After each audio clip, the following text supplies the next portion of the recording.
Lepo pozdravljeni v Smoju, v muzeju Smo, tudi strani Inštituta za slovensko kulturo. Danes žal Đorđo, predsednik inštituta, ni tukaj z nami, ker je bil v kontaktu z nekom, ki je imel COVID, ampak lepo pozdravlja. In žal tudi imamo pozdrave za strani Kmečke zveze, ki ni mogla biti tukaj danes, ker imajo nek dogodek Slow Food, tako da te pozdravljajo in im je žal, da ne morejo biti tukaj z nami. Saluto anche velocemente in italiano. Un saluto da parte dell'Istituto della Cultura Slovena. Questo è il primo di 3 incontri e presentazioni di libri che avremo questo novembre, sempre martedì, sempre alle 6, prossima settimana con Zdravko Likar e poi la settimana dopo con Jernej Šček sul suo libro Kavarna Italia, Caffè Italia.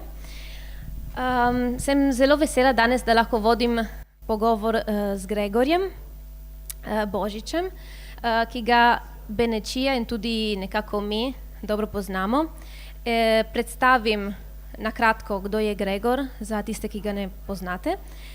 Gregor Božič je režiser, snemalec in raziskovalec mediteranske pomologije, ki je veda o sadju. Študiral je film in snemanje na GRFT-ju v Ljubljani, tudi delno v Rimu, tudi v Berlinu in nedaleč nazaj sodobno vizualno umetnost v šoli, ne vem, kako bi se klicalo, Le Fresnoy inštitutu v Lillu v Franciji. Poznamo ga tukaj v Benečiji predvsem zaradi kratkega filma Šolni iz Trsta iz leta 2014, ki je bil posnet tukaj, in zaradi celovečernega filma Zgodbe iz Kostanjevih gozdov iz leta 2019, ki je bil tudi posnet v Benečiji, imel je premiero v Torontu v Kanadi, dobil je številne nagrade na festivalu slovenskega filma v Portorožu in je trenutno v distribuciji po kinih na Japonskem. Drugi, predvsem mogoče starejši ljudje in tudi ljudje, ki jih danes ni več v Benečiji, pa Gregorja poznajo tudi zaradi druge velike strasti, ki jo Gregor ima in o kateri bomo govorili danes, ki je raziskovanje starih sadnih sort, predvsem v Goriški Brdi, ampak tudi tukaj v Benečiji. Leta 2010 Gregor je ustanovil v Kojskem sadovnjak starih sadnih sort, ki vsebuje 120, mogoče zdaj več, različnih sadnih sort, med katerimi 68 tradicionalnih iz območja Goriške Brde in Benečije. Leta 2014 je izšla njegova prva knjiga v tem projektu z naslovom Sadje sonca in danes predstavimo podnatis te iste knjige z dodatnim prevodom v italijanščino, za katerega je skrbel Miha Obid. Gregor je rekel, da v bistvu naj poudarim, da knjigo v bistvu se skoraj ne da več dobiti, tako da tukaj tisti, ki so danes na predstavitvi, so srečni, da si jo lahko vzamejo eno kopijo, ker knjiga v bistvu ni več. Torej, moje prvo vprašanje je, kako v bistvu držiš skupaj te dve dimenziji, film in ta tvojo zanimanje v zgodbah sadja, in kako in kdaj se mogoče te dve dimenziji stikata. Sem razmišljala mogoče, da nek element, ki postavlja skupaj te dve dimenziji, je nek daljši čas, ker mogoče ljudje, ki niso delali v filmu nikoli, ne vejo, da včasih od ideje do konca filma se rabi tudi 10 let. In isto velja za sadna drevesa, ki imajo nek daljši čas čakanja, ne? Tako da, kako držiš te dve dimenziji skupaj? Prvo hvala, da ste prišli. To, kar je rekla Vida, je zelo res, ker me stalno sprašujejo za knjigo, tisti, ki vejo, da obstaja, ima se je ne da več dobiti, tako da teh 30 izvodov, ki jih je doma, ki ste jih kupili takrat, ko je bil ponatis, je zlata vrednih, ker če ne, je sploh ne bi bilo. Ker ko je bila ponatisnjena, je zaradi stroškov tiska, ki so zdaj, ratalo dosti manj izvodov, kot smo mislili, in je bilo tako povpraševanje, da je v bistvu šlo na tistih prvih 2 predstavitvah, ki so bile v Brdi pa in v Stari Gorici, je v bistvu bilo nekako danih oziroma pač kupljenih kakorkoli skoraj 200 knjig od takrat in v bistvu natisnenih smo jih samo 400, tako da v bistvu je ne boste mogli več dobiti. Žal, se pa planira, da bo ponatisnjena čez 1 leto za Evropsko prestolnico kulture in naj bi bila takrat tudi na prodaj, ker do zdaj je bila vedno tako en tak poseben objekt. Tako da ne vem, tisti, ki knjige ne poznate, mogoče, če jim podaste eno, da si jo lahko pogledajo, ker se mi zdi, da je knjiga zanimiva ne samo zato, ker je noter napisano, ampak tudi kako zgleda, no? In to pa ni v bistvu delo moje, ampak je tudi delo od Barbare Ogrič Markeš, ki je oblikovala. To na začetku.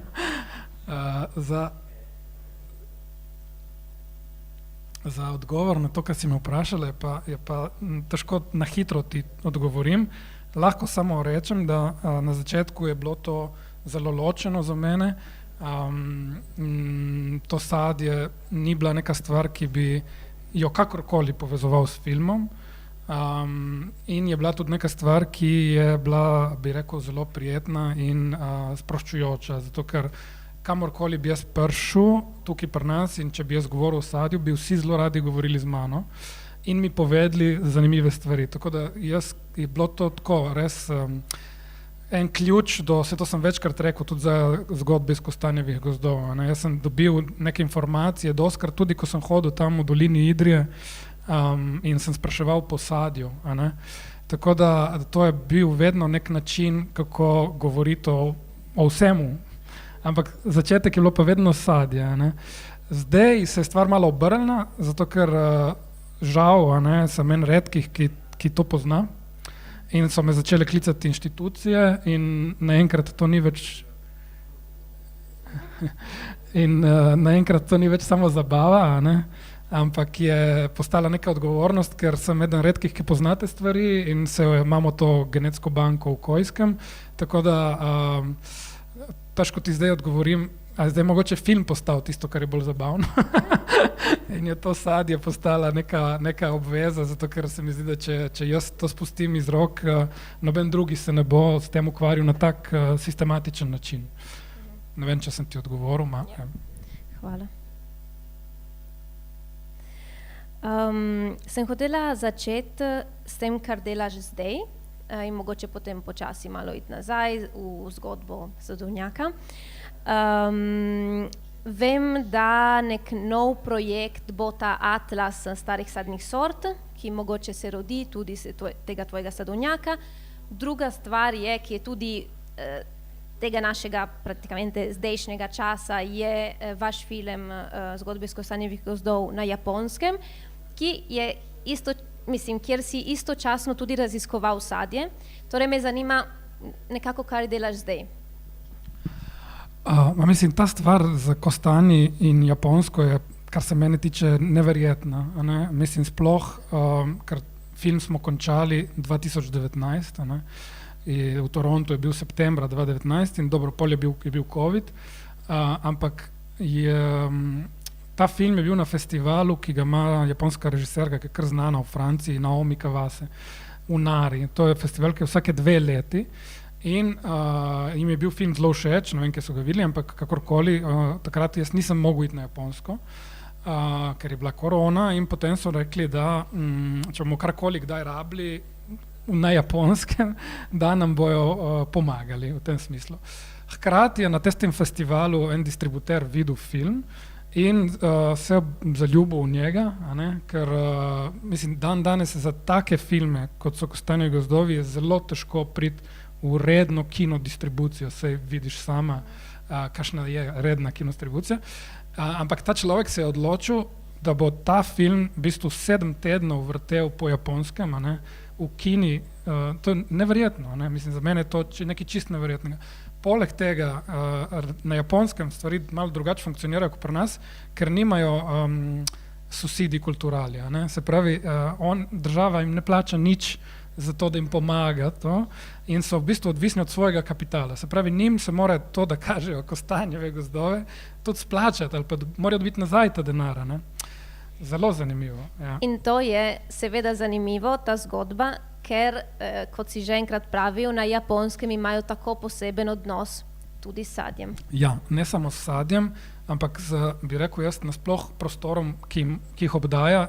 Zdaj, če izvzameš Tokio, ki je ena taka megalopolis, na podeželju, ne boš verjela, ampak jaz sem videl dosti krajev, ki so zelo podobni Benečiji, zelo podobni, in oni imajo ta isti problem, in to je, da se jim zelo stara prebivalstvo, da mladi ljudje grejo v velika mesta in da je tu imaš en kup ene zemlje zelo lepo obdelane, zelo terasirane, tako kot da bi šel tu zdaj gor v Mašere ali pa kaj.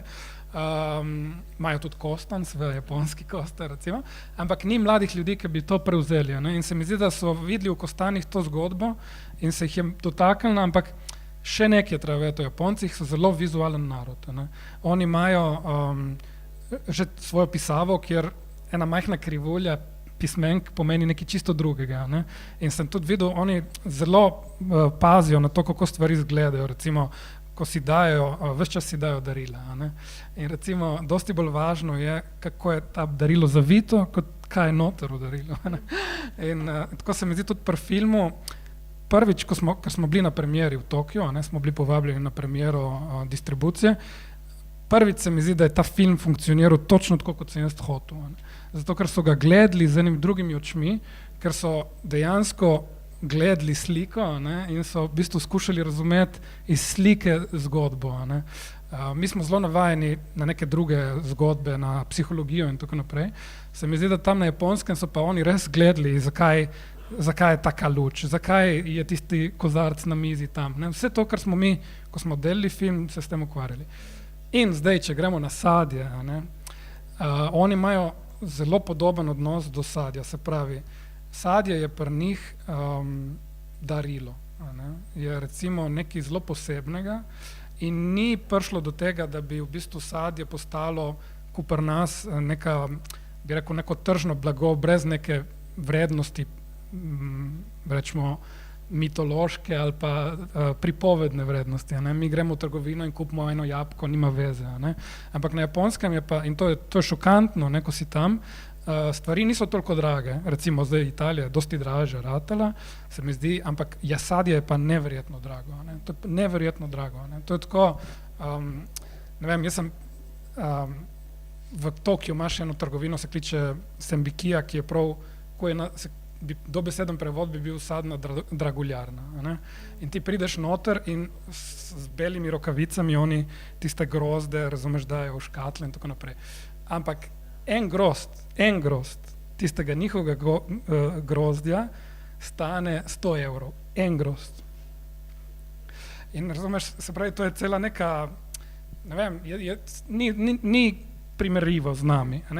Ampak, kar je bilo meni zanimivo, je, da pa, ko sem govoril s kmeti, da pa je bil ta nek odnos do tega drevja zelo podoben temu, ko sem ga jaz dobil tukaj pri eni generaciji, ki zdaj je skoraj ni več. V bistvu nek odnos, ki je poznal različne sorte, ki se je ukvarjal z drevesom, rečemo, na nek partikularen način, to niso neke intenzivne pridelave, zato ker seveda, če ti hočeš tako posebno sadje kot ga oni, to ne moreš ti delati na tak način, kot se pri nas recimo masovna proizvodnja dela, zato ker zahteva ogromno ročnega dela. Recimo, zdaj bom šel malo ven iz tega, ampak čisto da razumete, jabolka.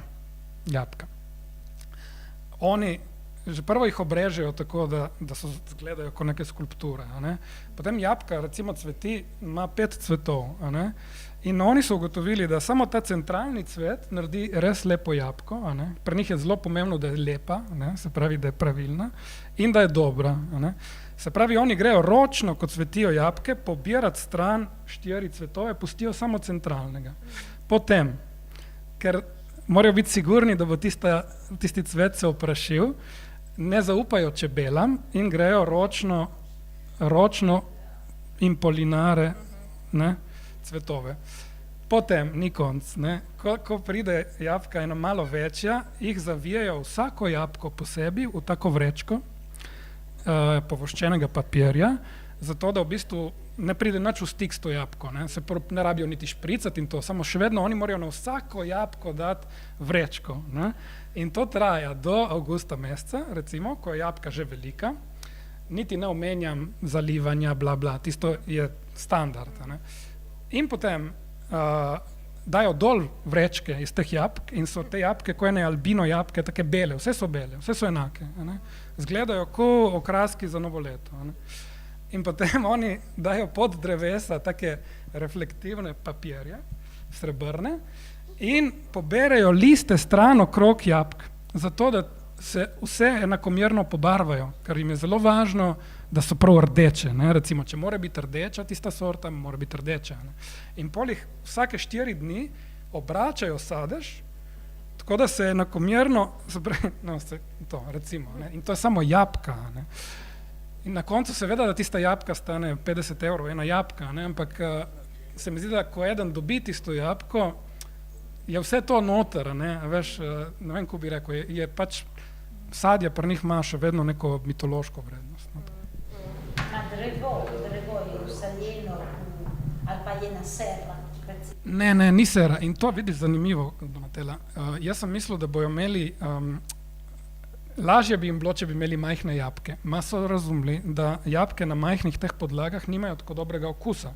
Tako da oni imajo normalna drevesa, samo jih morajo pol toliko obrazovati, upogibati in to, ampak ti imaš vedno te ljudi, ki so še majhni, povrh vsega, ki plazijo na te lojtre in vsako jabolko posebej.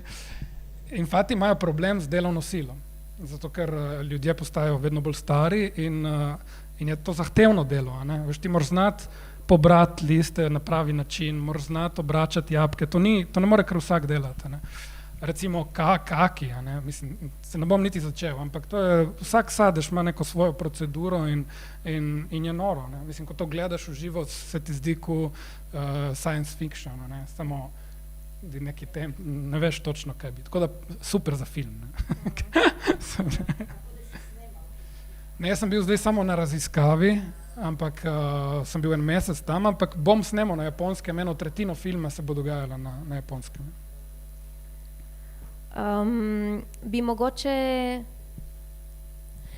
Bi mogoče začela to zgodbo o sadovnjaku s tem, kaj te zdaj in kaj te je mogoče 10 let nazaj zanimalo o zgodbi sadja.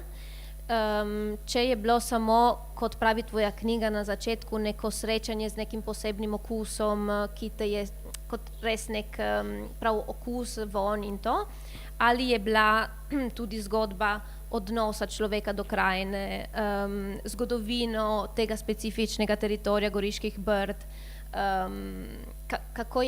kaj je bil začetek recimo tega? Jaz mislim, da prav začetek je bil prav okus. Ne? Se pravi, meni je bilo to stvar, takrat se spomnim še zdaj, kot je bilo včeraj, mi je bilo neverjetno, da nekaj tako dobrega se pozablja. Ne? Razumeš, ker meni je bilo, jaz sem hodil tam po nekih teh zapuščenih sadovnjakih v Brdih, blizu hiše od moje none, ko je bila še živa in mi je dobesedno padla na glavo marelca, ne? Iz nekih starih dreves. Ne? Se pravi, ena stvar, jaz nisem imel pojma, ne? Jaz nisem kmet. Tako da noben me ni naučil, noben mi ni povedal, da drevesa rastejo tudi, če se jih ne, ko se reče pač kura, ne, prender si kura, da one lahko rastejo tudi dosti časa, ne, se pravi hruške lahko rastejo, ne vem, 100 let in več. Ne. Druga stvar, ki nisem vedel, da lahko imajo taka drevesa, ki izgledajo, kot da so že davno mrtva, še vedno sadežev in da kakšen od teh sadežev bo zelo, zelo dober, ne, če ga ti v pravem trenutku pobereš. Ne. In le kufje.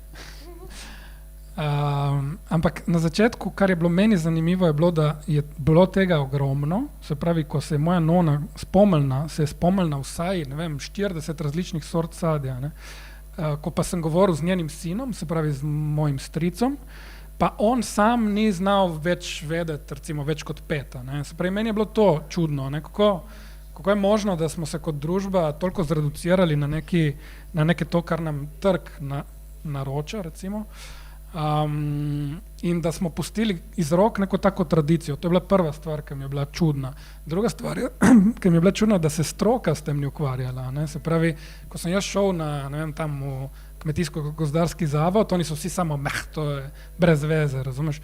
Hkrati sem pa jaz študiral že v tujini, že kar nekaj časa in sem videl, da ta trend se obrača, da pri nas še nismo bili tam, ampak v Nemčiji, razumeš, jaz sem šel na tržnico, sem dobil take grde jabolke, so bile 3-krat dražje od unih lepih, velikih, rdečih. So trendi in so trendi. In meni je bilo čudno, da se spušča iz rok neka taka, v bistvu dragocenost. Infatti, ko sem se s tem začel ukvarjati, mene so začeli klicati ljudje vsak teden. Mi smo imeli na začetku spletno stran. Že od začetka? Takoj, ko smo naredili spletno stran in je bilo dosti po časopisih na slovenski strani, takrat smo naredili te 2 knjigici Stare sadne sorte. In to je bilo, jaz nisem mogel tega delati, ker to ni bil moj poklic. Mene noben ni plačal, ampak ljudje so me kar klicali, mi lahko poveš to, lahko dobim sadike. Tako da v enem trenutku sem to zaprl, ker nisem mogel, to ni bila moja služba. Samo kar je bilo meni grozno, je, da tisti, ki so bili v službi, se s tem niso ukvarjali. Tako to je bil začetek. Potem pa sem ugotovil neko stvar, ki mi je bila kot filmarja zelo zanimiva, je, da so te sadeži, so ta drevesa spodbujala domišljijo pri ljudeh. Se pravi, koliko enih zgodb sem jaz slišal povezanih s tem sadjem, zaradi tega, ker te sadeži so pač toliko posebna stvar. Jaz sem bral neke spomine ljudi in to. In se spominjajo vojne in sadja. Recimo, tisto je bilo grozno, ono je bilo pa lepo, zanimivo. In si lahko predstavljam v nekem takem težkem življenju, ko je bilo tukaj na kmetih, da imaš take lepe stvari, ki ti padejo dol, barvaste, sladke, si jih zapomneš. In to mi je bilo zanimivo, kako sadje v bistvu spodbuja domišljijo pri ljudeh. Ja, infatti sem si tudi vzela dol nek citat iz tvojega uvoda, ki ne govori o domišljiji, ma govori o sanjah, san. In je zanimivo, ker spet tanto sadje, sanje, že je podobna beseda, in je zanimivo, ker spet se vrnemo, ne bi se vračala, ma bi vseeno prebrala to, pri tem, da bodi si v tvojih filmih in v tem projektu sadja, kar jaz ne bi rekla, je prisoten element san.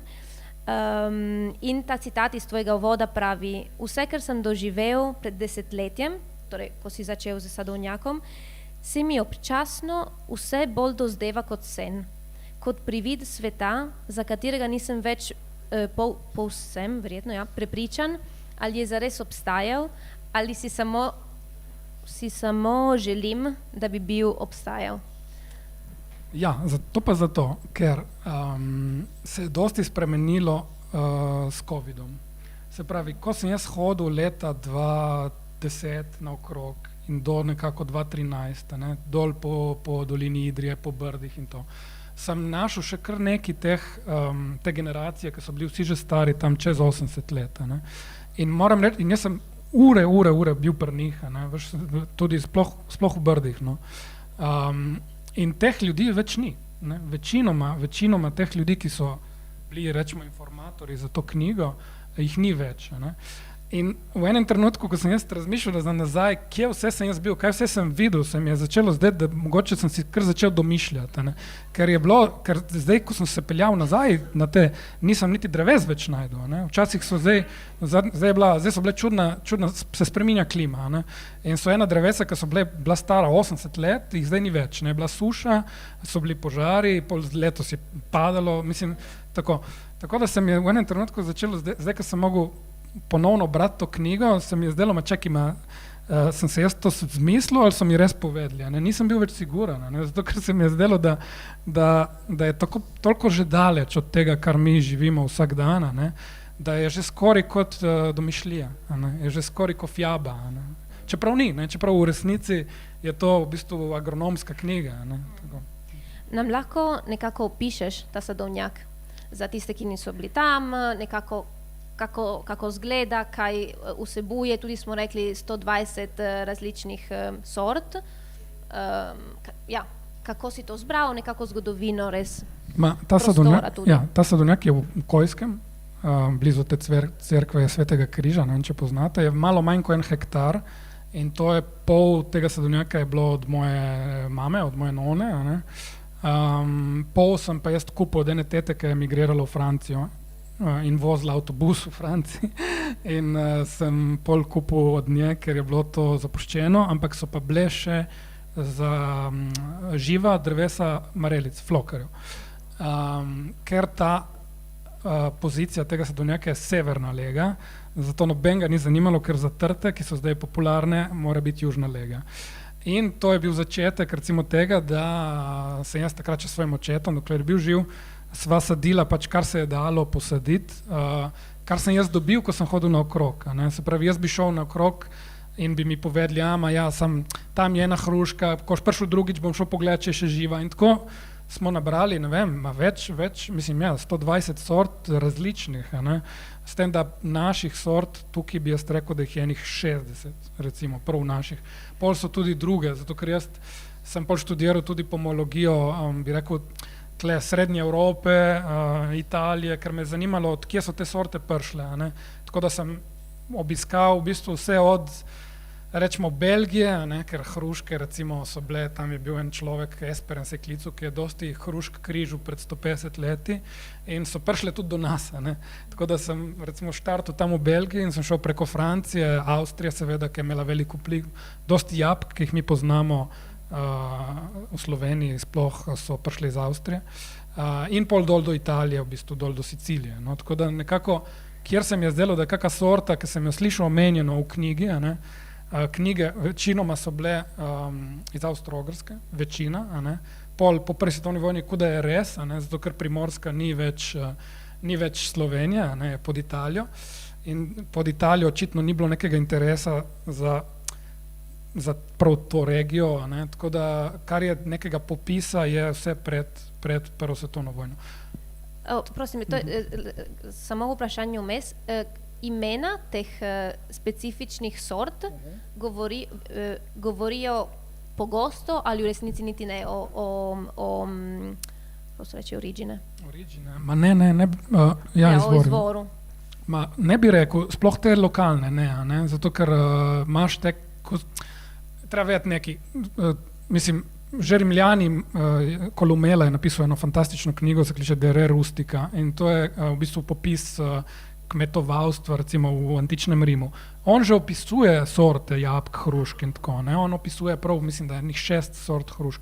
Tako da to je kar stara stvar, ampak ko so pa ljudje imeli posajene stvari tukaj pri nas, niso seveda sadili zaradi pomologij, ampak zaradi, ne vem, recimo je župnik rekel, to je dobra sorta in tako naprej. In doskrat so se ta imena za isto stvar recimo razdelila, recimo samo hruška pastorjevka, ki Pera del Curato po italijansko, ki prihaja iz Francije, je bila zelo razširjena po teh koncih. V Benečiji se kliče kore ali kori. Lig, ki je samo, bi rekel, samo čez goro, se kliče rončarca ali pa ronka, ampak je tista hruška, ni hruška ronka. V Brdih je zimka, tako da na Krasu mislim, da je flašarca, zato ker je taka oblika kot steklenica. Tako da ta lokalna imena so bila tako zelo, ne morem ti reči, ampak če so pa bile bolj take, bi rekel, križanje, ki si jih je naredil en pomolog, pol lahko slediš temu imenu in izvoru. Ampak za te neke lokalne sorte doskrat so recimo povezane z terminom, kdaj se bere. Veš, je šlovrenka, zato ker je Sveti Lovrenc, ali pa je fermentinka, je formento, veš, ko je bilo žito in tako naprej. Mislim. Kaj se ti zdi, da smo mi danes, in tukaj seveda ti kar mogoče, če hočeš še o sadovnjaku samem govoriti, o tej knjigi ti kar nesi noter, ampak to so taka moja tudi osebna vprašanja. Kaj se ti zdi, da smo mi najbolj pozabili o sadju? Zakaj se je to zgodilo, vse to da so se vsi ti prostori sadja, sadovnjak in tako naprej zapustili? Kaj ne vemo več? Česa ne vemo več? Zelo težko vprašanje.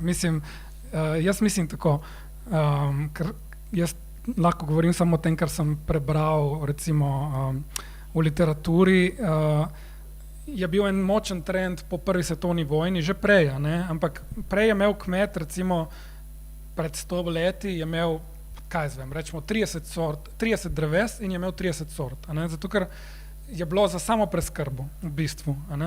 Za trg, za tržišče pa to slabo. V enem trenutku so pogruntali, da če imaš ti prodajaš, je dobro, da kupec ve, kaj bo kupil.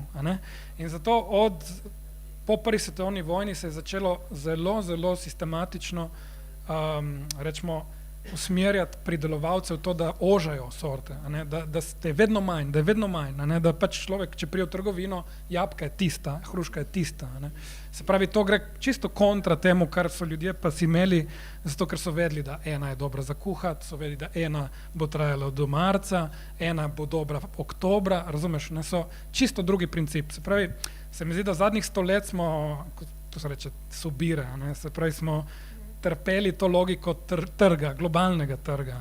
In zdaj se stvari malo obračajo, se obračajo, sploh recimo Švicari so se začeli obračati že dosti nazaj, oni so naredili to Prospecie Rara, se kliče ustanova iz 80-ih, ki v bistvu podpira njihove lokalne sorte zelenjave, sadja in živali.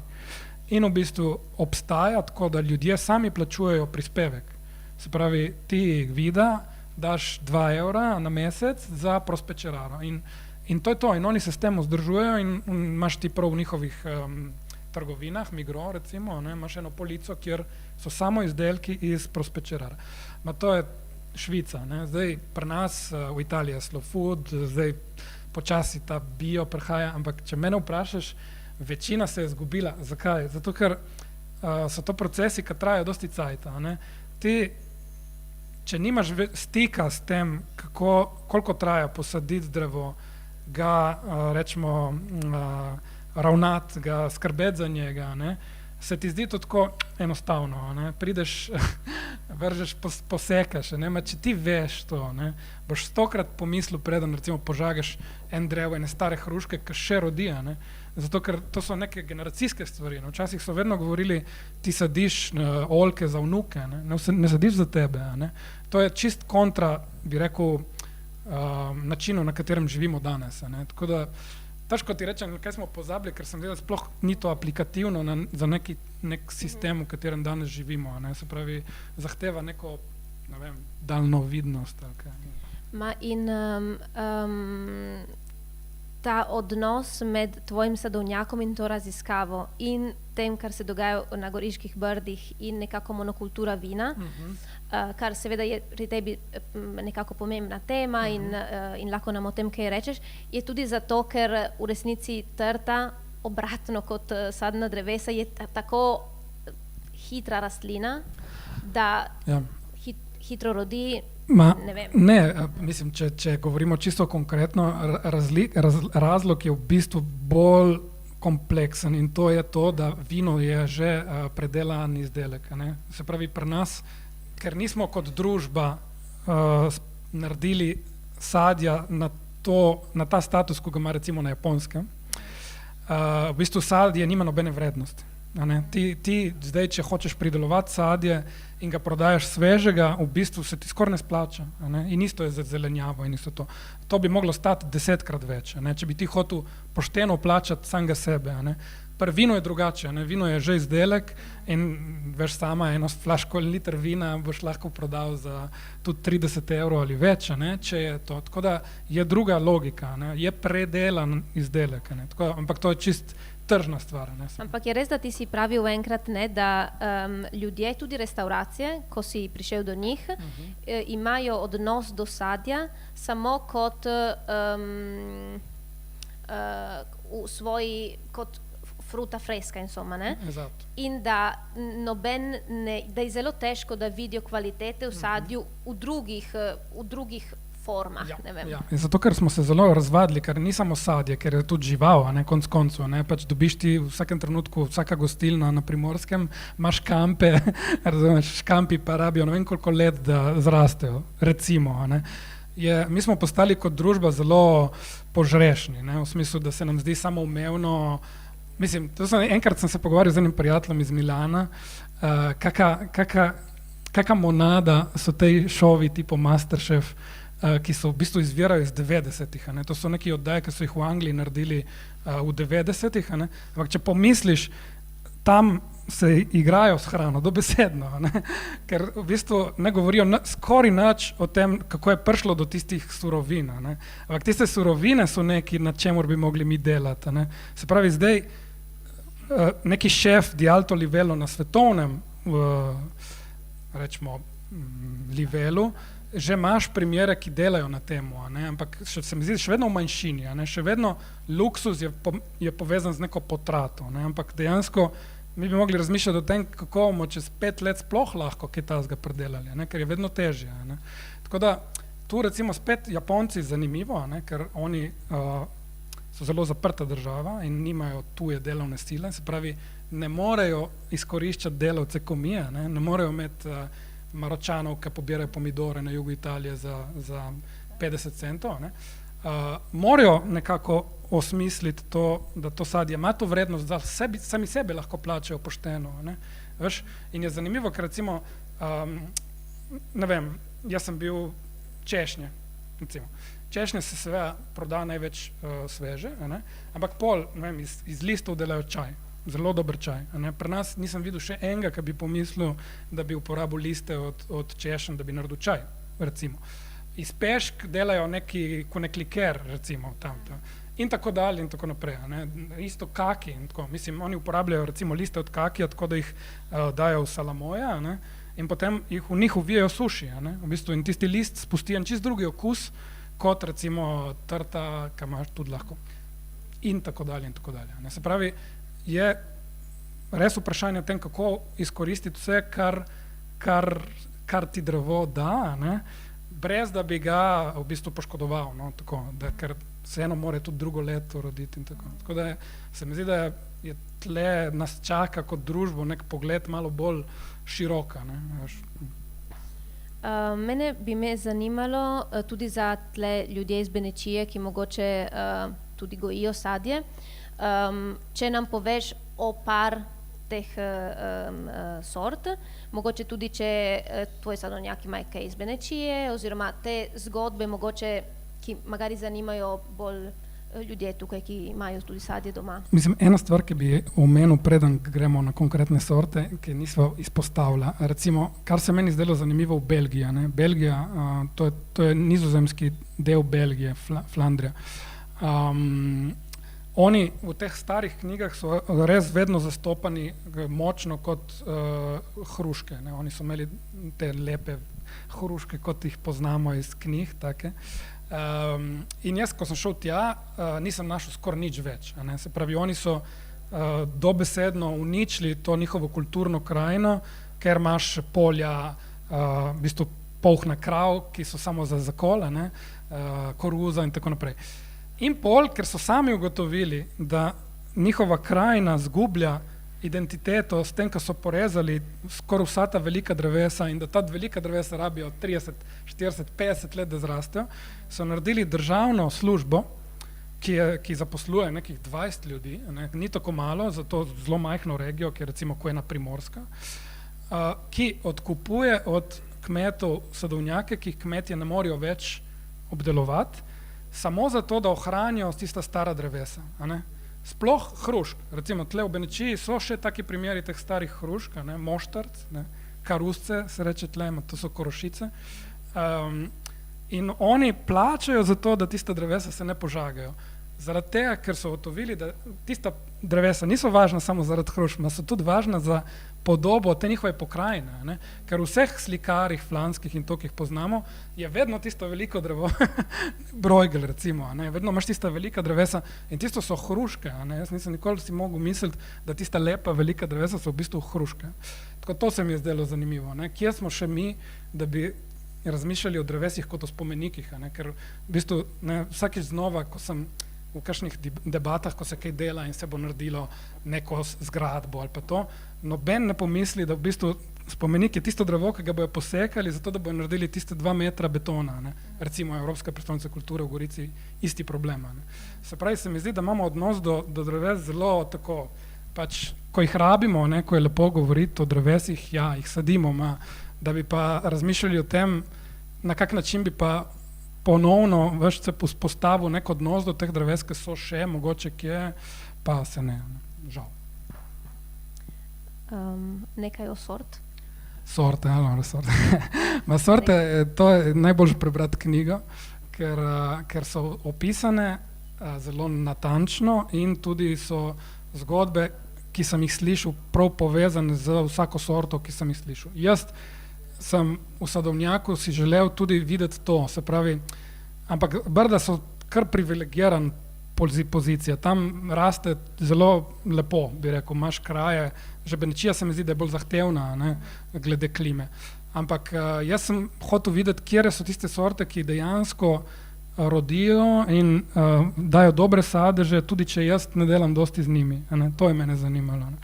In se mi zdi, da je en par takih dreves, takih sort, sploh hruška pituralka, ne, se pravi farce, so rekli v Benečiji temu, so take trde zimske hruške, ki jih moraš kuhati, ampak so zelo dobre.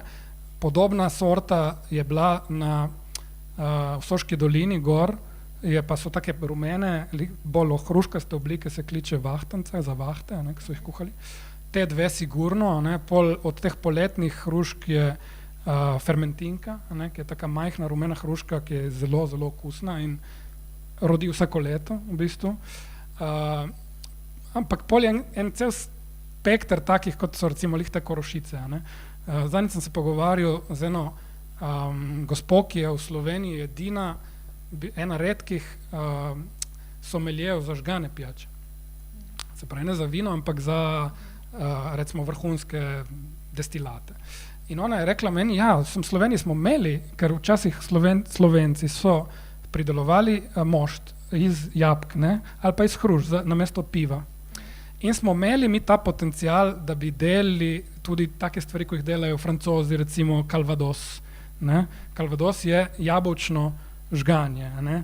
Ampak za narediti Calvados ti rabiš jabolke, ki niso te sladke jabolke, ki jih mi jemo, ampak morajo biti aromatične, trpke, zato da dobiš ti tisto dobro pijačo. No, v Sloveniji se to zelo težko naredi, ker rabiš velike količine, ker smo ta velika stara drevesa požagali, zato ker v enem trenutku, ko niso bila več dobra za jih prodati sveža, so se ljudje odločili jih metati stran. Tako da, tudi vse te sorte, ki spadajo pod hruške moštrce, so po mojem zelo, zelo zanimive, zato ker so najbolj trpežna drevesa, najbolj dolgo živa in v bistvu so ogromne količine, ne, ko je drevo, rečemo zdravo, ima po 200-300 kila. Ne. In pred kratkim me je klical en fant iz Avstrije, ki piše doktorat prav o teh hruškah, ki jim oni rečejo klecembirne, ne, in oni so z tega delili tudi moko, ne, so delili kruh, ki niso imeli, tako da so tepke za reči, ne, samo tudi tepke je več vrsta, ne, ni samo ena tepka. Tako da to se mi zdi zelo zanimivo. Pol pa imaš en kup sadja, ki je v Brdih uspevalo, ki pa je po mojem bolj delikat in je pa zelo dobro, recimo marelice, ne, mislim, so neke marelice, ki so neverjetni okusi, ali pa češnja konc koncev, ne, tudi, tako da tega je še pa še, ne. Zdaj, edina stvar, ki je recimo ni tudi v mojem sadovnjaku, so breskve, ne. Ker breskve, razen tiste vinogradniške, ne, ki so bolj trpežne, se mi zdi, da tiste breskve, ki so bile so dosti bolj delikatne, ne. Zdaj, če ne škropiš in tako, imajo zelo kratko življenjsko dobo, iz moje izkušnje, ne. Drugo je za te vinogradniške, ki so pač rastejo tudi tako, ampak ja, mislim, jaz bi rekel marelce, češnje, hruške, to spleh. Zdaj Benečija, pa seveda jabolke in pa češpa, ne. Zdaj recimo, vidiš, domače češpa, ne. Jaz se še spomnim, ne toliko nazaj, dobro, ajde, mogoče 15-20 let nazaj, ampak sem bil mičken, se prav spomnim, ker je moj nono govoril, te češpe, to bomo dali prascom, ne, veš, nobenih, vsako leto je ne vem koliko kil, ne vemo, kaj bi z njimi, meni se ne da kuhati šnopca, zdaj ne dobiš več češp, ne, mene kličejo ljudje, me kličejo, če poznam koga, ki ima češpe, zato ker rabijo za kuhati žganje, jih ne dobijo več, ne, in to je noro, to pa. Ma samo zato, ker so jih porezali? Ker ni več teh starih dreves, ne, pole pride kakšna reč, pride suša, pride in imaš manjši pridelek, ne, in je noro, to se je v 15 letih obrnilo, letos sem bil na Kanalskem vrhu, to je tam nad Avčami, tam Soška dolina, in imajo ena stara drevesa češ, tako drevoreta, ne. So prišli iz Gorenjske, en možakar se je zmenil, ker jih ni dobil, zato ker dela žganje vsako leto in tako naprej. In je prišel z Gorenjske z nekim kamionom, ki je mislil, da bo, ne vem, 2 tonelate in na koncu, po mojem, dovolj za eno košaro in je šel s tistim praznim kamionom nazaj domov. Ne. Ma glej, prav sem razmišljala, tudi jaz sem hodila po Topolovem in jaz živim tam 6 let in je taka razlika od tega, kar je bilo 6 let nazaj. Drevesa so še stala in so, tudi če noben ni skrbel za njih. In zdaj mislim, da tudi dejansko zadnja leta imamo tako močne te klimatske razmere, da tudi drevesa padajo, se zlomijo. Je res tako, samo je pa tudi ena stvar, ki je meni rekel že en gospod, ki je bil res neverjeten gospod, se je klical Bruno Podveršič, se ga vedno omenjam. On je v bistvu kriv, ne, da tako rečemo, da so se oljke vrnile nazaj v Brda, ne, zato ker on je meni rekel, ja, sej se zgodi, se je bilo tudi leta 28 tako mrzlo, da so se ljudje po Soči drsali z drsalkami, ne, da se imaš fotografije Soče, ne, ki je tako zamrznjena, da so se z vozovi, z volom vozili po njej, ne, in takrat tistega leta so pomrznjene vse oljke, vse fige v Brdih, ne, ampak so pohnale nazaj in bi bile še vedno oljke v Brdih, če ne bi Brda bila pod Italijo in je, ne vem, ko se je reklo ente regionale per lo sviluppo agrario, ne vem, kako je bilo takrat, padla odločitev, da ne koristi Italiji imeti olivno olje iz tu, ker ga imajo Pulja, bla, bla, bla, in so posadili hruško košja in tam, kjer so bile oljke, so dali ven in so zasadili hruško iz Toskane, košja, ki je pol postala zelo popularna v Brdih, recimo. Ampak kar je Bruno hotel povedati, je to, da so vedno neki krogi, ne. Je bilo tudi že včasih kakšna leta grozno, ne. Se poznamo primer lakot na Irskem in to, ne, ker so ljudje umirali v milijonih, ne, ker ni bilo krompirja. Ampak še vedno pa to ne pomeni, da čez 2 leti mogoče bo pa dobra letina, veš. Se mi zdi, da to neko upanje, ne, ki je, to mi je mogoče ena od glavnih stvari, ki mi je bila tako zanimiva pri vseh teh ljudeh, ki so mi govorili o sadju, ne. Da pri njih upanje ni umrlo, ne. Oni so bili zelo veseli, da mi karkoli lahko povejo, zato ker so oni živeli s tem, ne. Oni so vedno sadili in si predstavljali, kako bo to čez 15 let, razumeš, se nobenim ni dal nobene garancije, ne. Kakšno garancijo imaš? Nobene, ne. Pravi, mogoče pol pride ena strela, ti uniči drugo, nič, pride divji prašič, ti uniči, nič, čisto upanje, ne, total esperanca, ne. In to mi je bilo zanimivo, ne, kako, odkje je taka pragmatičnost, ne, da, tako da ja, očitno sadje je imelo to moč, da je v ljudeh spodbujalo te stvari. Nekako se približujemo koncu, zato tudi bi vabila ljudje, vas, če imate kakšno vprašanje, če ne, potem imam še jaz eno, mislim, ampak Donatella je že tle v prvi vrsti. Ne, rabijo mikrofon. Bi samo rada vedela, koliko dreves si ti vsadil, ti, s tvojimi rokami? Po mojem, kakšnih 150, recimo, ja.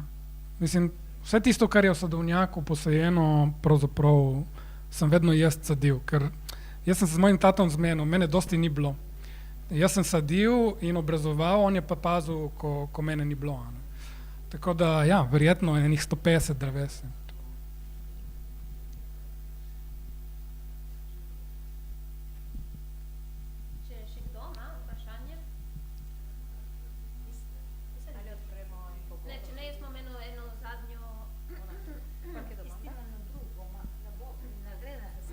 Sem mi pa šel prej v glavi.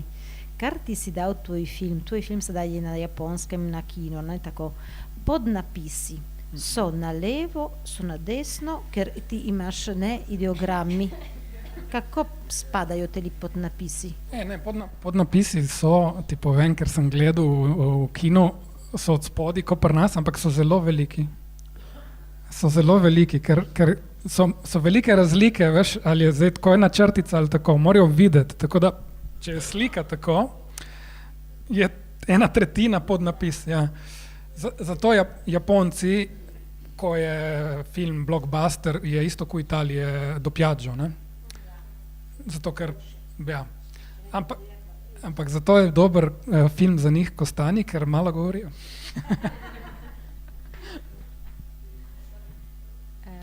Magari apro anche le domande od prema tudi vprašanje na... L'argomento mi è sempre piaciuto. Beh, la frutta fa parte della storia qua, lo sapete meglio di me nelle valli, no? Ovviamente vale anche per la carne e anche per il cividalese, con frutta completamente diversa, perché non si faceva la zeuca in basso, si facevano molte più pere perché la gente voleva più pere, perché erano più dolci, meno mele perché erano meno dolci. Vabbè, si possono raccontare tante storie. C'è un mio amico qui a Cividale che ha un campo catalogo dove ci sono almeno 200 varietà di pere e credo anche 200 varietà di mele, di tutto il cividalese, non oltre, perché insomma altrimenti non riesce a starci dietro, quindi ci sono tante iniziative. Questo è un privato, lo fa perché piace a lui, perché non venga perso un grande patrimonio genetico legato anche alla sua famiglia, eccetera. Per quanto riguarda il Collio, beh, si sa parecchio, perché lì c'era a Gorizia un istituto di ricerca con un bravissimo personaggio, Giovanni Bolle, che era uno sloveno di Prosecco poi, e lui ha scritto tanto e anche disegnato le varietà di frutta del Collio, e penso si possa trovare almeno una parte dei disegni a Pozzuolo presso l'ERSA, l'ente regionale sviluppo agricolo, il quale anni fa ha fatto un bel catalogo, un bel libro grosso così, introvabile ormai, su tutte le varietà di frutta della regione, comprese quelle delle valli e quelle del Collio. Quindi anche per fare un confronto col libro qua, che mi complimento, perché è stato un bel lavoro, anche di ricerca quasi un po' antropologica mi pare, no? Con i racconti così, poi tutti i nomi. Forse sarebbe meglio mettere le figure in modo più preciso, non so se mi spiego, perché per fare una ricerca storica pomologica anche la foglia di una varietà devo poterla confrontare con la foglia di un'altra varietà, volendo chiaramente, però questa è un po' una figura un po' più artistica, no?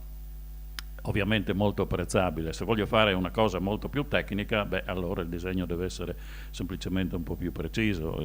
Se posso, Prego, perché sì. Sono molto contento che hai aperto questo discorso.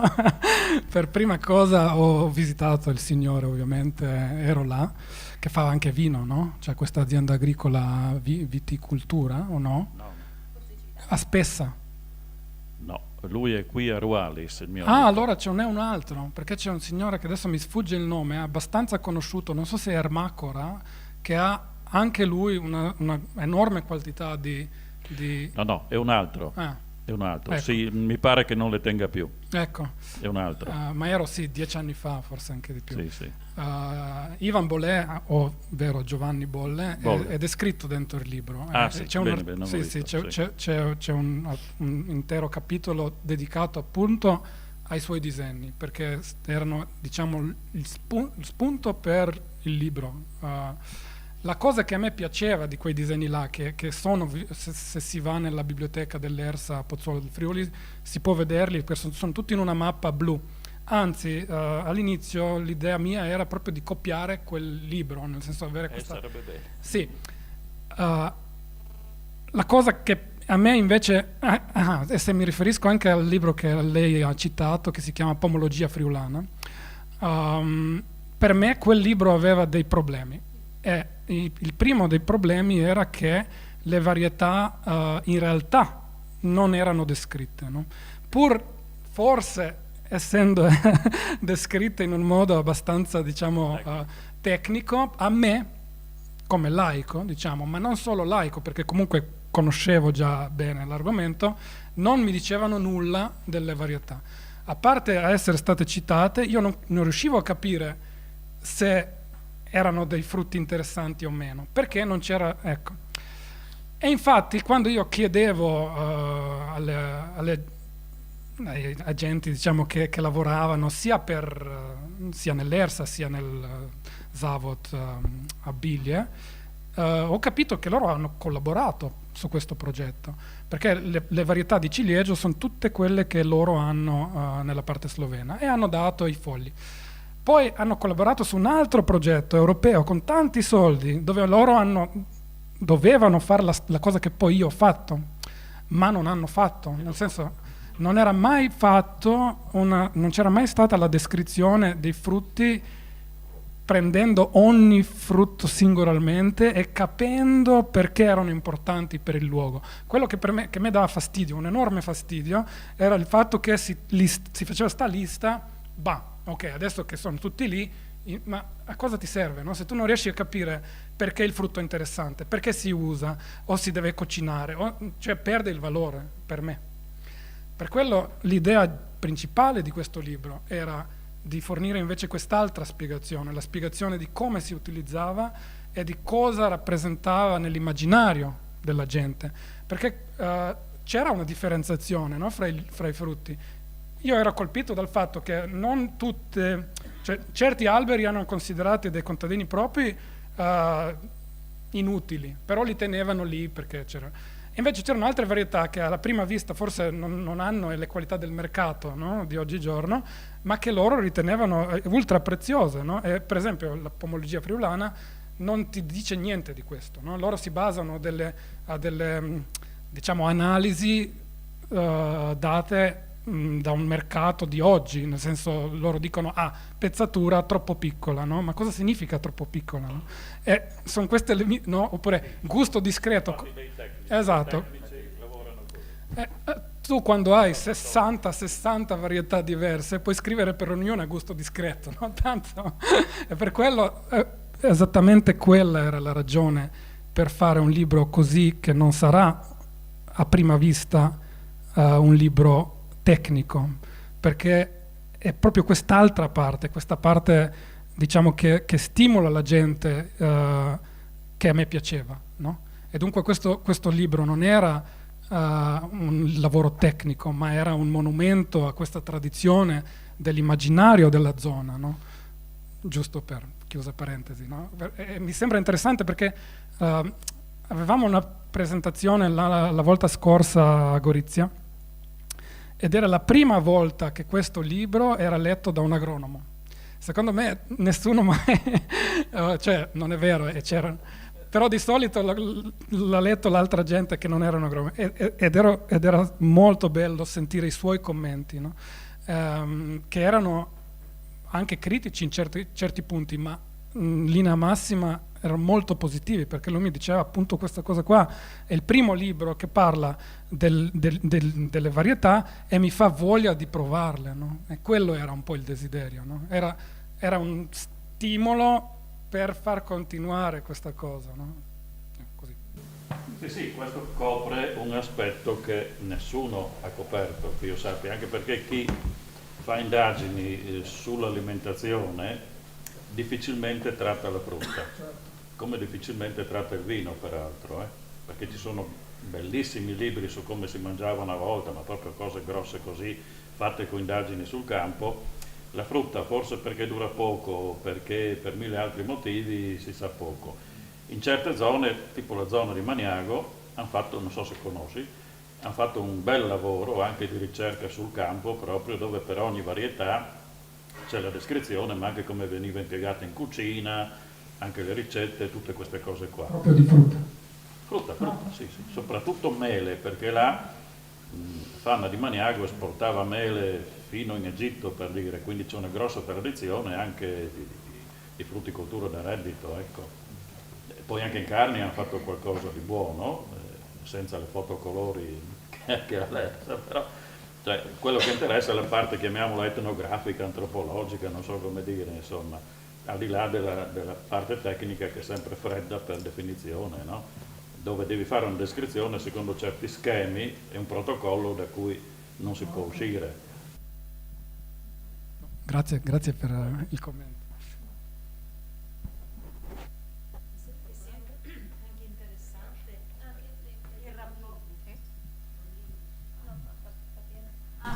No, volevo dire che forse è interessante anche il rapporto che c'era fra la Brda, no?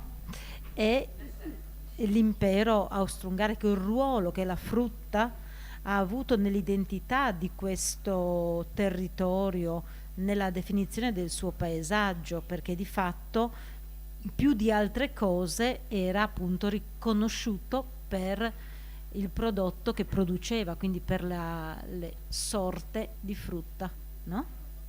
Sì, parlando proprio del Colle, ma secondo me, come ha detto il signore prima, era tutta la zona qua cioè io molte volte riferito come il Goriziano e il Gradiscianska, no? Era per il mercato di frutta viennese considerato Südfrüchte, no? Che sarebbe i frutti del sud.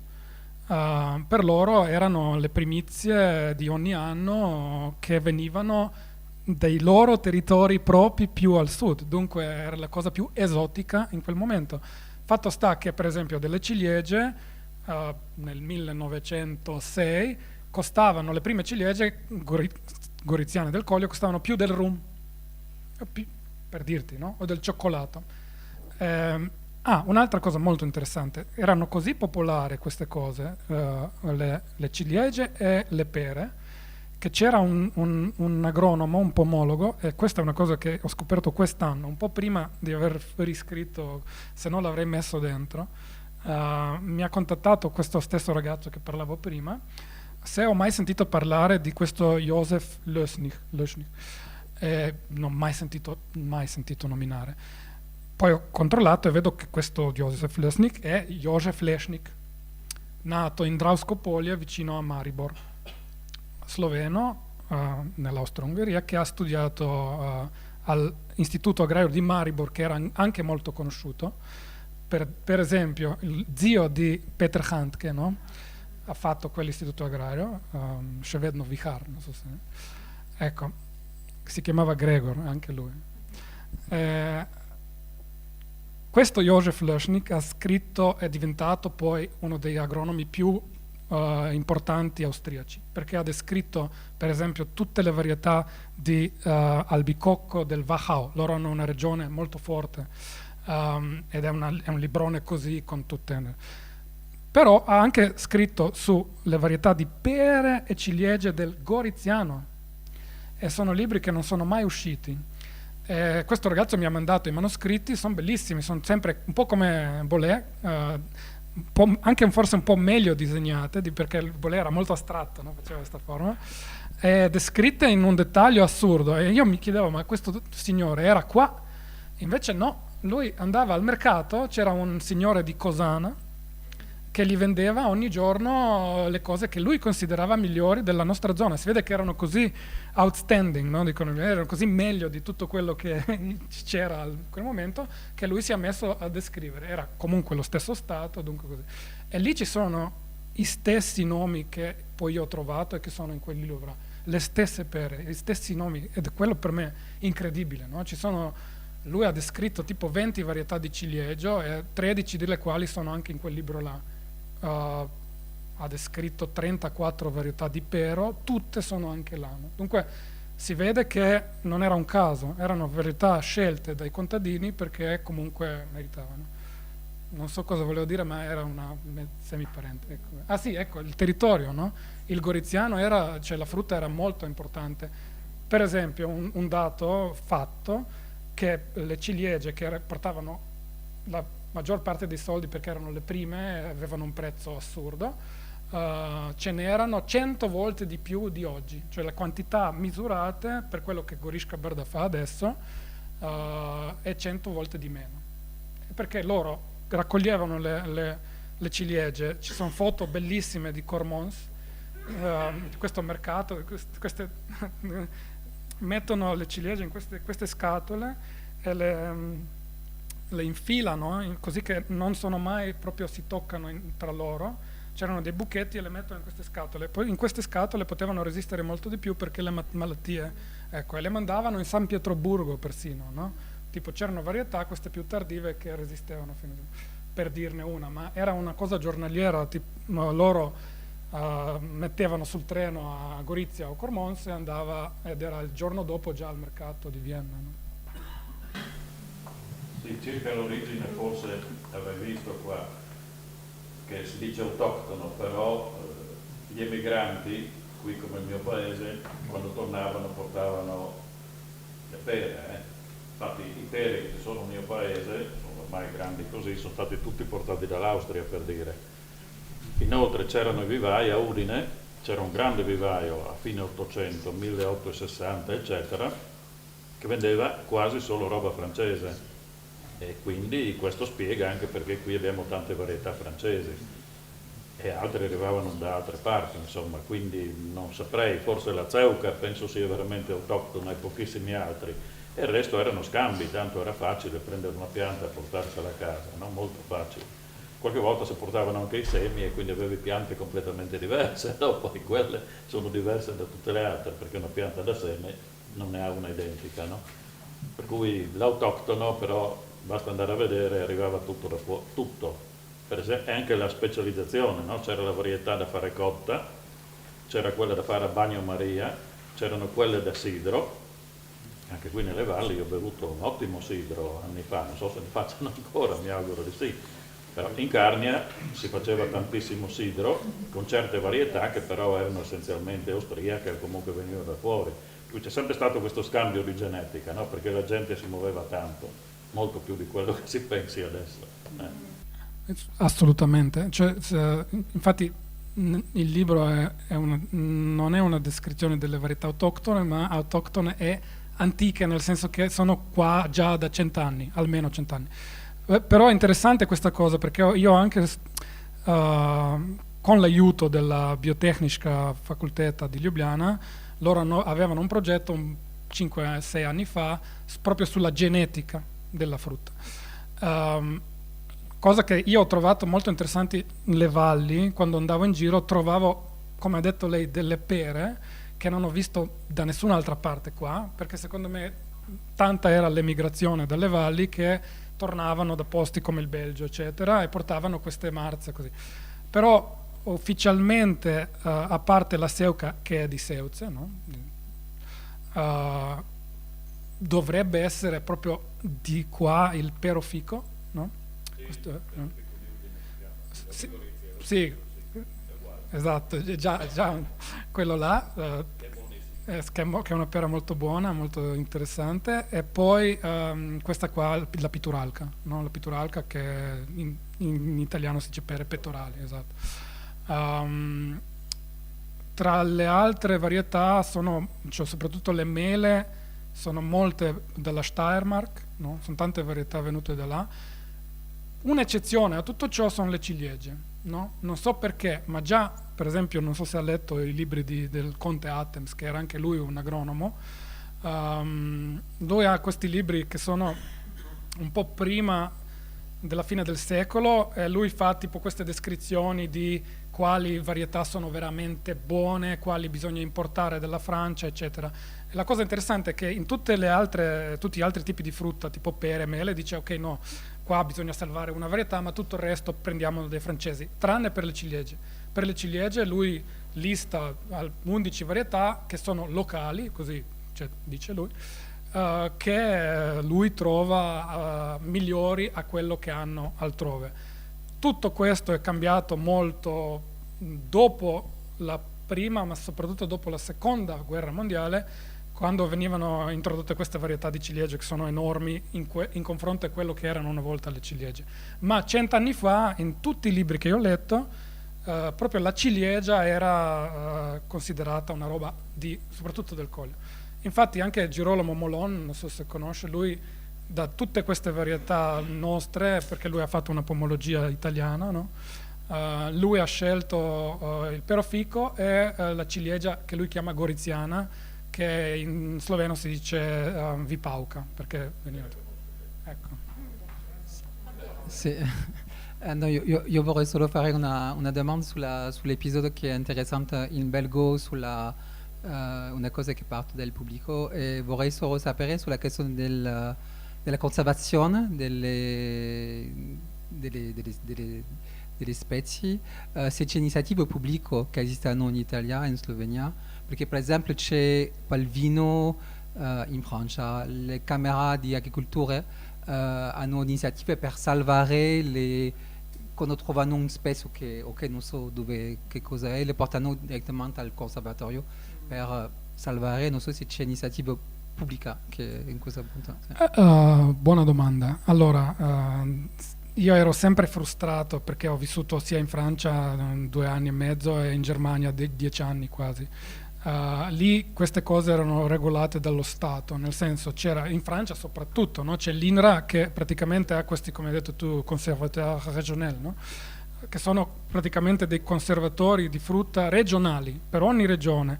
È una cosa che c'era qua nell'Austro-Ungheria, perché loro quando facevano la scelta delle varietà, anche proposte, era sempre per regione, c'era un altro piano per la Gorisca, per la Kranjska o per la Štajerska, no? Dunque oggi, per esempio, c'è un piano per tutta la Slovenia, che non c'entra niente, nel senso tu se vai lì all'altra parte della Slovenia non c'entra come clima niente. Vabbè. Anche in Italia è strano, perché in Italia, secondo me, in Italia, siccome è ancora una esportatrice molto forte, no? Il mercato è quello che detta le regole, c'è sempre questa cosa dell'innovazione, no? Di portare nuove varietà più interessanti, più grandi, più belle, eccetera. Non c'è una cosa statale, ci sono però iniziative, come già prima si è menzionato, di privati, oppure c'è archeologia arborea in Città di Castello, vicino in Toscana, no, Umbria. C'è Isabella dalla regione, si chiama la signora, che in pratica ha fatto una cosa un po' simile a quello che ho fatto io, però in grande, perché è tutto un colle con una chiesetta dove lei però, visto che non è finanziato dallo Stato, si doveva inventare tutta una cosa di promozione, dunque ha fatto questa cosa del post-voit, adottare un albero, dunque c'è gente, Gérard Depardieu che è venuto così, bla bla, capisci? Però era perché non c'erano soldi statali, non so come ora, non so come in Italia, ma in Slovenia è pessimo. Ci sono 3 posti finanziati semi dallo Stato, uno è il Pleterie, Cartusia Pleterie, che è il monastero famoso di Pleterie, dove i monaci hanno queste varietà e anche hanno un vivaio. In collaborazione con la Biotecnica Facolteta di Ljubljana, che non ha campi propri si sono messi d'accordo e loro hanno anche piantato delle parti. Però, per esempio, loro sono venuti da me e mi hanno detto, dacci le marze dell'albicocche, ma Pleteria, no? Cioè come, sai, prendere un frutto della Sicilia e andare in Trentino, non c'entra niente, no? Sì, proveremo. Hanno provato, sono morte tutte perché c'era il gelo, dunque così. Purtroppo no, a parte il mio frutteto non c'è una cosa di riferimento, per quello vengono nel mio frutteto a prendere i prelievi per fare i test genetici così, no? Ma non so perché è così. L'unica cosa in Slovenia che secondo me si salva è il Kozjanski Park, che è un posto bellissimo, che è proprio dall'altra parte, che confina con la Croazia, e lì hanno una raccolta soprattutto di mele e di pere molto grande, hanno anche questa diciamo tradizione di propagare alberi a fusto alto, no? Perché quello è un altro discorso, i portainesti, eccetera, eccetera. Dunque loro hanno questa cosa di propagare, di divulgare la piantagione dei frutteti a fusto alto che ti permettono di avere animali sotto, eccetera, no?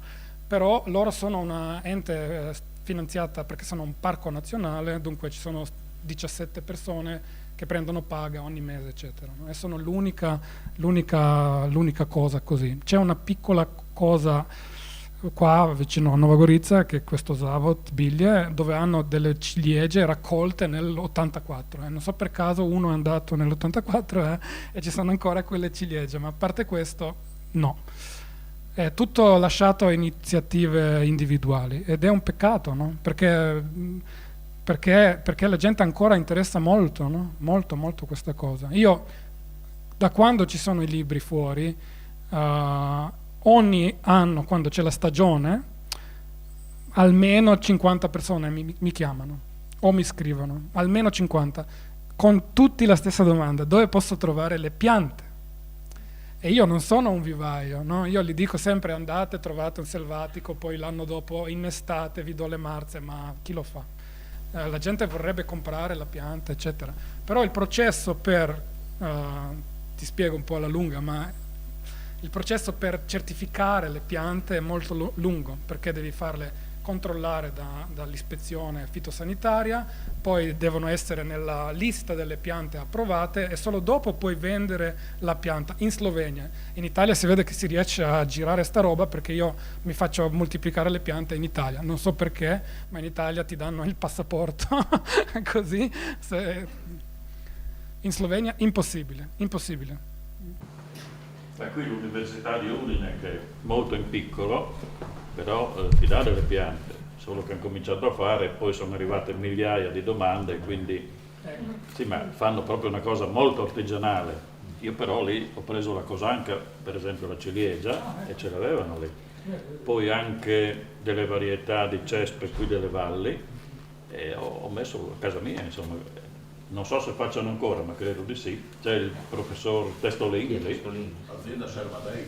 Sì, si telefonava e ti davano un po' di piante così, solo che avevano talmente tante richieste che non so com'è andata a finire adesso. Ma quello è la cosa che non c'è da noi purtroppo e che c'è in Francia, è che in Francia hanno capito anche, c'è anche in Italia, nel senso adesso un po' si sta svegliando, però è molto strano. Io conosco praticamente tutti i vivaisti in Italia, questi che si occupano di frutta antica. È diventata un po' una roba di anche, non so come dire, anche un po' falsa, nel senso loro, sì, frutti antichi, adesso tutti frutti antichi così, ma non è una roba...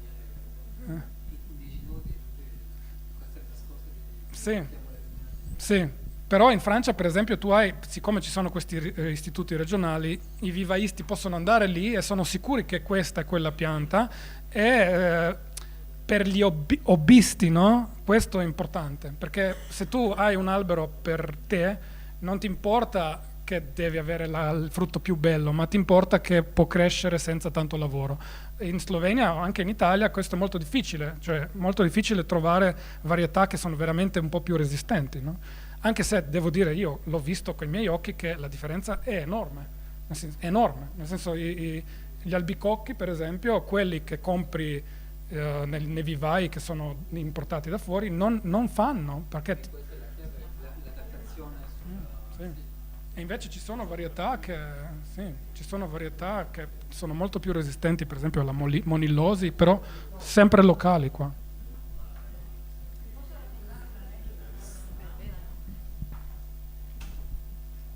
Allora, no, l'aneddoto è, parlo in italiano, la così po slovensco, ma potem moram prevajati. Allora dico in italiano. Per vari motivi spesso mi capita, ma adesso parlo di un fatto che è successo diversi anni fa, di andare a fare benzina in Slovenia. Noi andiamo, se vado a Venkov mi piace anche andare su al Mercator e prendo un po' di spesa. Allora mi è capitato diversi anni fa che in piena primavera, quando in Brda insomma si maturano le ciliegie, sono buonissime, le ciliegie al Mercator a Dobrovo erano, perché è obbligatorio scrivere l'origine, no? Erano dalla Grecia.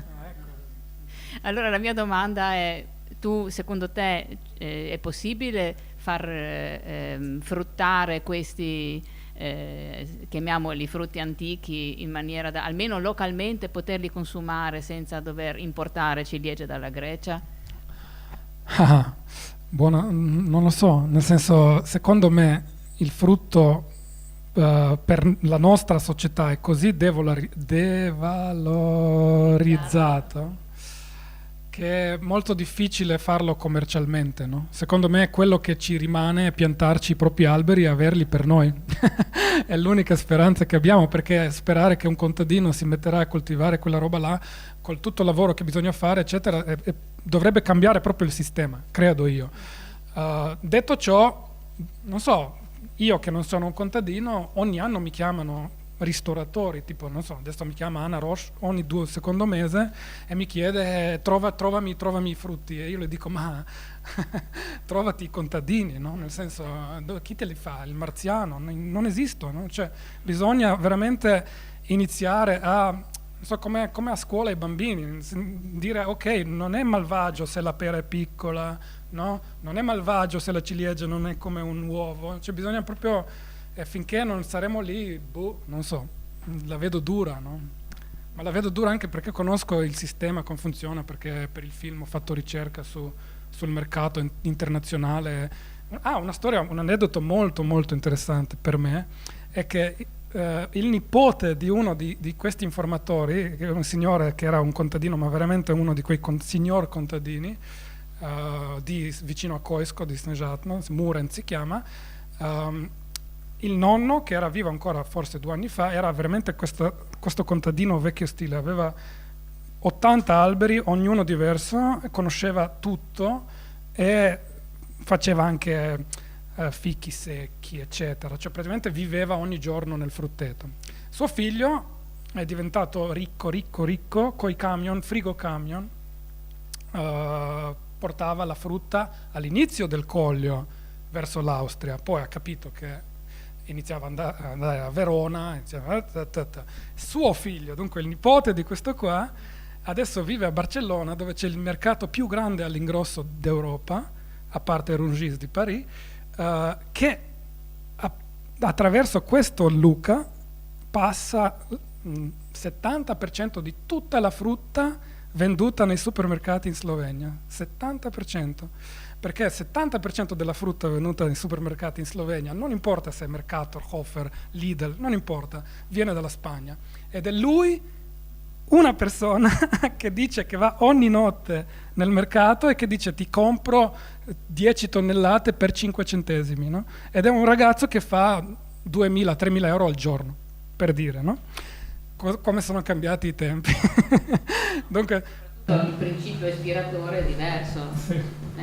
On verjetno se ravna po drugih principih. Ja, no se to hočem reči, ko poznaš vse te reči, si zelo težko optimističen zdaj. Zato pravim, edina stvar, ki jo lahko naredite, je, da si posadiste drevo ali pa rečete vašemu sinu, vnuku, posadi in mogoče boš bral.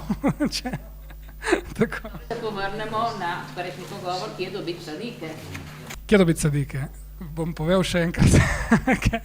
Se pravi, po mojem. No. Per avere le varietà, allora, forse l'opzione che ha menzionato il signore esiste ancora, io non la conosco, ma forse è valido controllare se è possibile reperire, ecco. Fanno possono farlo ancora. È andato. Periodicamente, diciamo, Ecco. offrono delle piantine, Sì. ma non so che rapporto c'è, probabilmente avranno col Collio qualche progetto Interreg che finanzia. No, ha fatto la buona così a titolo personale, prendendo varietà locali, giustamente. Perché so che hanno valorizzato varietà della carnia, di mele.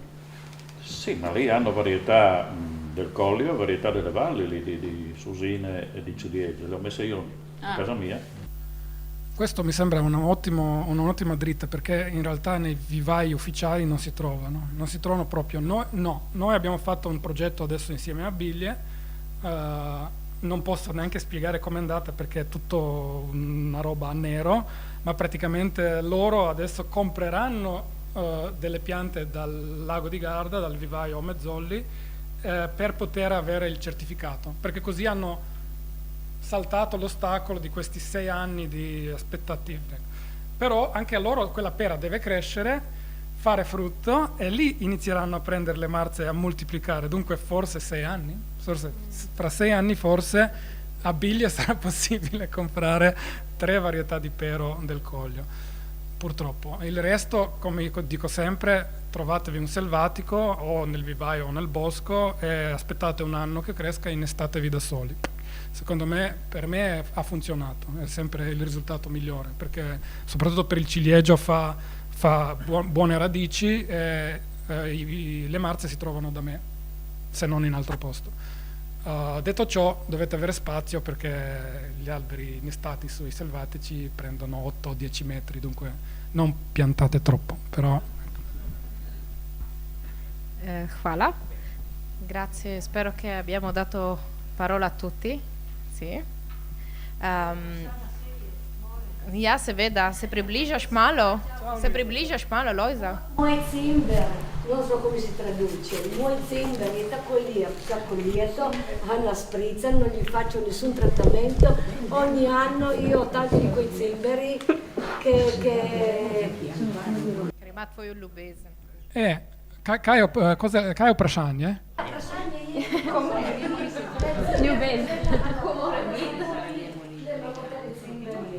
Ma ni res. Zdaj cimberi so pomološko se reče prunus insitita. Ja, pero v cimberi kot taki, bolj ko greš na jug Italije, jih poznajo kot mirabolano. Ma ni ista reč. Take iste cimberje imajo na meji z Madžarsko in jih kličejo tudi cibarte, jih kličejo Avstrijci cibarte. Tako da je ista stvar. Pri nas so se uporabljali lih zaradi tega, kot si rekla ti, Lojza, ker rodijo vsako leto en kup. Ja, če greš od tukaj Benečije, pol tam Trebuša na slovenski strani, en del Gorenjske, vse do Štajerske, vsi imajo cimberje. Vsi imajo cimberje, samo se menja barva. Eni imajo te rumene, eni imajo plave in tako. Kar je zanimivo za Brda, da so marelice vedno cepili na cimberje. Vedno. In ne na mirabolan, ampak na cimberje. In zadnjič, 2 leti od tega sem slišal, da tudi Alto Adige, sem govoril z njimi, ki imajo marelice gor na zelo visokih legah, podobno kot vi, so jih tudi cepili na rumen cimber. Ne na mirabolan. Tako da... Ma če izhočeni neki marelice, lahko cepili... Na cimber.